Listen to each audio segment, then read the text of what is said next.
ఇప్పుడున్న ఉదండపూర్ రిజర్వాయర్ కావచ్చు, మిగతా మొత్తం పాలమూరు రంగారెడ్డిలో ఉన్నటువంటి అన్ని పనులు కావచ్చు, దాదాపుగా 80% పూర్తయినాయి. అయితే ఇంతలోపు ఏం జరిగింది, రేవంత్ రెడ్డి గారు నేను పాలమూరు పులిబిడ్డను, నన్ను గెలిపించండి, పాలమూరుకి మంచిగా చేస్తా అని చెప్పి వస్తే పాలమూరు ప్రజలందరూ కూడా ఆదరించారు, ఆయనను గెలిపించారు. గెలిచి కూడా కాంగ్రెస్ ప్రభుత్వం వచ్చి కూడా 2 ఏళ్ళు అవుతుంది.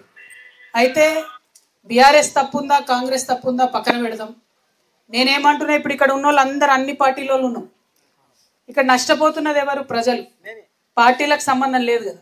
నేను అనేది ఒకటే, ఎప్పుడైతే ప్రాజెక్టు మనం మొదలు పెట్టినామో అప్పుడు ఇక్కడ ఉండేటటువంటి ప్రజలు, ఈ మొత్తం ముంపు గ్రామాల ప్రజలు పెద్ద మనసు చేసుకొని మా భూమి జాగా పోతే పోయింది, కానీ 5 లక్షల మందికి లాభం జరుగుతుంది, 5 లక్షల ఎకరాల పైచీలకు నీళ్ళు వస్తాయి ఈ రిజర్వాయర్ కింద అని మీరందరూ కూడా ఒప్పుకున్నారు. వెళ్ళిపోతాం మేము ప్యాకేజ్ తీసుకొని అని. ముందుగా మీ పెద్ద మనసుకి మేము హృదయపూర్వకంగా నమస్కారాలు తెలియజేస్తున్నాం. ఇంకా ఒప్పుకోనటువంటి వాళ్ళు ఉన్నారు, కోర్టు కేసులు ఉన్నటువంటివి కూడా ఉన్నాయి.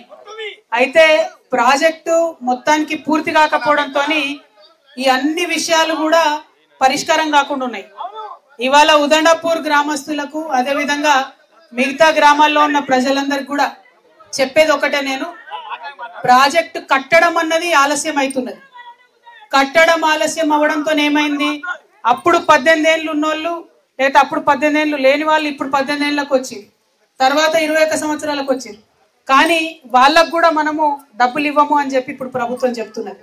2021లోనే కట్ ఆఫ్ డేట్ పెడతామని చెప్తున్నది. నేను ఇవాళ ఉదండపూర్ గ్రామస్తుల దగ్గర నుంచి, అదేవిధంగా ముంపు గ్రామాలందరి నుంచి కూడా ఒకటే కోరుతా ఉన్నా, మీరు ప్రాజెక్టు పూర్తి చేస్తారా చేయరా మొదలు ఆ విషయం చెప్పండి. ఎందుకంటే ఎక్కడ కూడా పనులు కాకుండా అట్లనే ఉన్నాయి. ఆల్రెడీ పనులలో నాణ్యత లోపం కనబడుతున్నది. ఆ నాణ్యత అనేటటువంటిది ఇంతకుముందు అక్కడ తిరుగుతుంటే తెలుస్తున్నది. ఫౌండేషన్ గట్టిగా లేదు, మరి రేపు ఎట్లా గట్టిగా అవుతుంది అన్నది కూడా ఒకసారి ఆలోచన చేయాలి.